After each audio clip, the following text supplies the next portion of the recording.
Bonjour à tous et bienvenue dans votre My Ninja Academy. Aujourd'hui, nous allons voir comment Boruto invoque une nouvelle bête suprême. Si vous souhaitez en voir plus sur Naruto sur notre chaîne, laissez vos pouces en l'air et abonnez-vous pour rejoindre notre Ninja Academy. Avec l'enchaînement absurde des événements dans le manga Boruto, il est normal que certaines choses ne nous plaisent pas toujours, ou dépassent ce que nous avions imaginé pour l'œuvre, dans le bon ou le mauvais sens. Comme la perte de personnages qui pourraient devenir très prometteurs pour l'avenir du monde Shinobi. Leur départ finit par déclencher un fardeau pour un groupe de personnages et leur développement au sein de l'anime.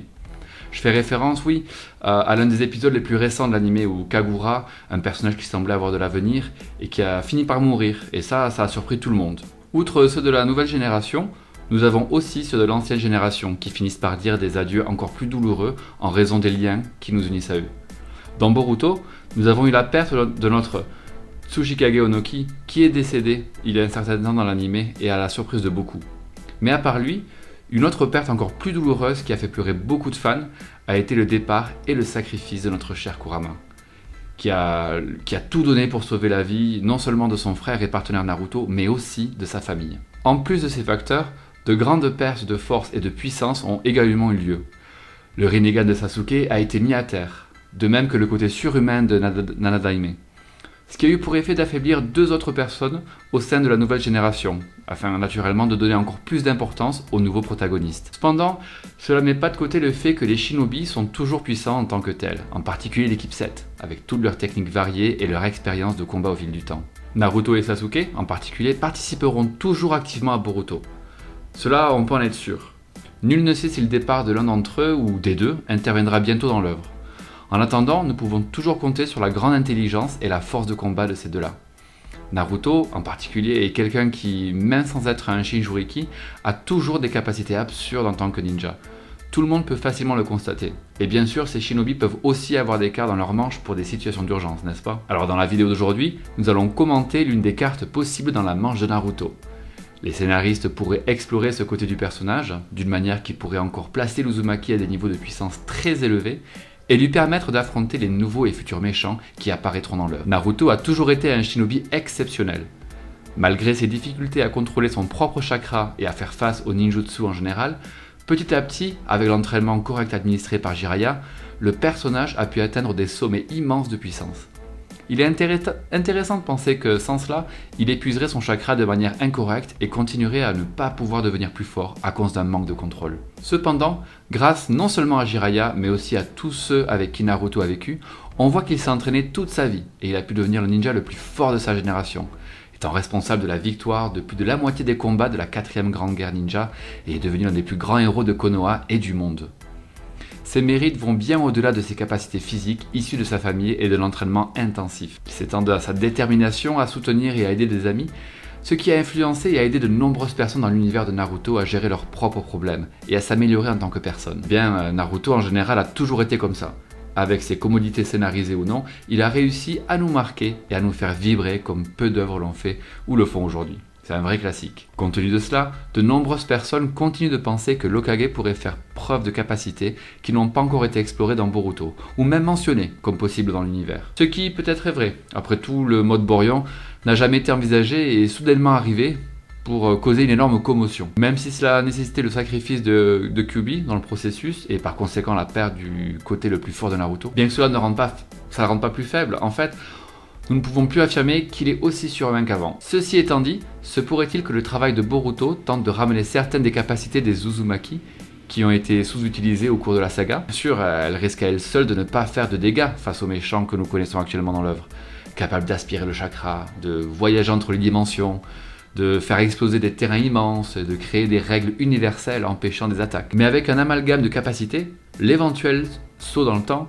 probablement avec un cliffhanger qui tue le cœur, nous sommes sûrs d'avoir de nouvelles choses qui se mettent en place. L'une d'entre elles, à coup sûr, sera le retour de l'utilisation du jutsu d'invocation. Nous avons déjà vu dans l'anime que Boruto, Mitsuki et Sarada sont susceptibles d'hériter de l'héritage des Sannin, peut-être sous une forme différente. Maintenant que Boruto semble enclin à invoquer les serpents, on voit une certaine vibration de Sasuke, notamment parce que selon le design du personnage dans quelques années l'indique. Mitsuki et Sarada pourraient également se tourner vers ce domaine, en fonction de la manière dont les scénaristes cherchent à les rendre plus forts. Cela dit, on peut imaginer que le retour d'anciennes créatures de l'univers Naruto est possible.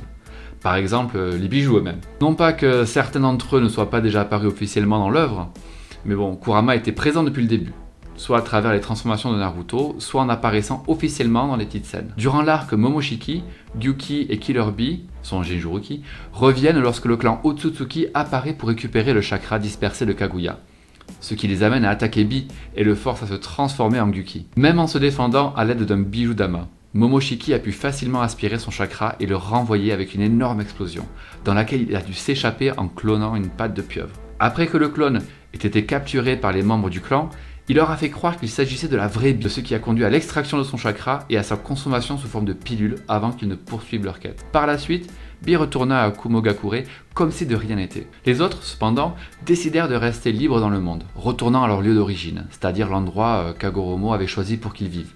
Cependant, à l'entrée de l'arc de l'examen de Chunin, Shukaku est montré en train de contacter Gaara, son ancien Jinchuuriki. En fait, c'était même une surprise, car même s'ils ne sont plus Jinchuuriki, ils ont toujours une relation qui leur permet d'initier un contact mental à distance, un peu comme ce qui s'est passé avec Naruto et Kurama. Il est intéressant de penser que peut-être, tout comme Gaara a été capable de recevoir un message de Shukaku à travers le monde de l'esprit sans être un Jinchuuriki, il est possible que Naruto, ayant été un Jinchuuriki pendant une courte période, soit également capable de le faire. Cela étant, nous pouvons également supposer qu'à un moment donné, lorsque la menace qui pèse sur le monde des shinobi s'avérera finalement concerner le monde entier, Naruto se trouvera dans la nécessité de réunir tous les ninjas pour une nouvelle guerre gigantesque.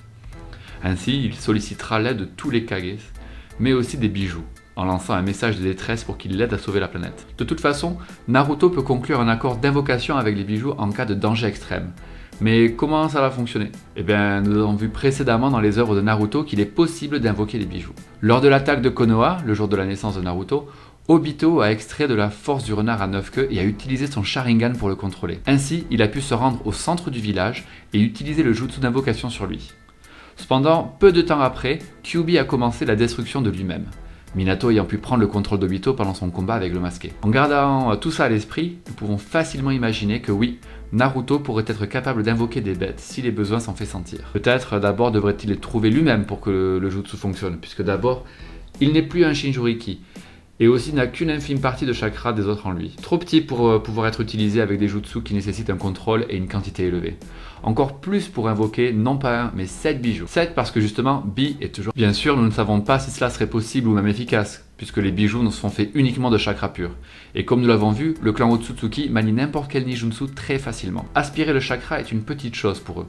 Donc pour contourner ce problème, il faudrait un pouvoir encore plus grand ou des capacités qu'il n'est pas possible d'aspirer. C'est alors que probablement des pouvoirs comme le karma de Boruto et Jogan deviendront la clé pour faire face à de tels adversaires. Bien sûr, d'autres nouveaux personnages doivent apparaître avant et après le saut d'équipe de Boruto, puisque cela s'est également produit pendant Naruto Shippuden. Nous ne savons pas encore vraiment ce qui nous attend, ni quel rebondissement les scénaristes nous réservent. En attendant de le savoir, on ne peut que se plonger dans cet océan de théories et de possibilités à explorer et à développer. Mais qu'en est-il de vous ? Pensez-vous que Naruto puisse démontrer d'autres techniques qui deviendront une future carte dans sa manche? Serait-il capable de faire l'invocation des bijoux ou est-ce que cela dépasse largement ses limites actuelles?